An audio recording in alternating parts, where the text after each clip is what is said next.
இது மாதிரி நல்ல பலன்கள்லாம் பல பலன்கள் கிடைக்கக்கூடிய அமைப்புக்கு வந்து கடகராசிக்காரர்களுக்கு குறிப்பாக சொல்லப்போனால் 4 கிரகம் 5ஆம் வீட்டிலிருந்து குரு பார்வை பெறுவது ஒரு விசேஷமான பலம்.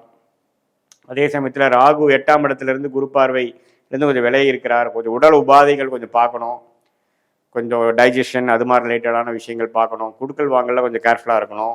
மற்றபடி பார்த்தீங்கன்னா எல்லாமே கொஞ்சம் பாசிட்டிவாக வருது. இதுவரை கடந்த 3 மாதமாக விரயங்களும் சுப விஷயத்துக்காக நீங்கள் செலவு பண்ணுறதும் கடன் படுவதும் கடனிலிருந்து மீள முடியாத அமைப்பு இருக்கிற கடகராசிக்காரர்களுக்கு இப்போ கொஞ்சம் ஓரளவுக்கு ஜெயிச்சிடலாங்கிற ஹோப்பு, சில பாசிட்டிவான விஷயங்கள் வந்து கடன் கட்டுக்குள் வரக்கூடிய அமைப்பு, இது எல்லாமே பாசிட்டிவான அமைப்புகள் வந்து கடகராசிக்காரர்களுக்கு நவம்பர் மாதம் அடுத்து வரக்கூடிய மாதத்துக்கு வேணுங்கிற ஒரு ஃபவுண்டேஷனான ஒரு அடித்தளத்தை கொடுக்கக்கூடிய ஒரு மாதமாக புதிய தொடர்புகள், புதிய கான்ட்ராக்ட்ஸ், வியாபாரத்தில் இருக்கிறவங்களுக்கு புதிய தொழில் முன்னேற்றங்கள், கன்சல்டிங்கில் இருக்கிறவங்களுக்கு புதிய கஸ்டமர்ஸ் கிளைண்ட்ஸு, ப்ராஜெக்ட் எக்ஸ்டென்ஷன், வேலையில் நல்ல வேலை மாற்றம், அது மாதிரி பல விஷயங்களை கொடுக்கக்கூடிய அமைப்பு வந்து கடகராசிக்காரர்களுக்கு இந்த குரு உச்ச குருவாக ராசிக்குள்ளே வந்து ராசியை திருட்பலம் கொடுத்து 5ஆம் இடம் 7ஆம் இடம் 9ஆம் இடத்தை பார்த்து இதுவரை ஒரு மாதிரியான நம்ம கை கெட்டினது வாய் கெட்டவில்லையேங்கிற மாதிரி போய்கொண்டிருந்து என்னதான் அஷ்டமசனி தாக்கத்திலிருந்து கடகராசிக்காரர்கள் வந்திருந்தாலும் இன்னும் முழுசாக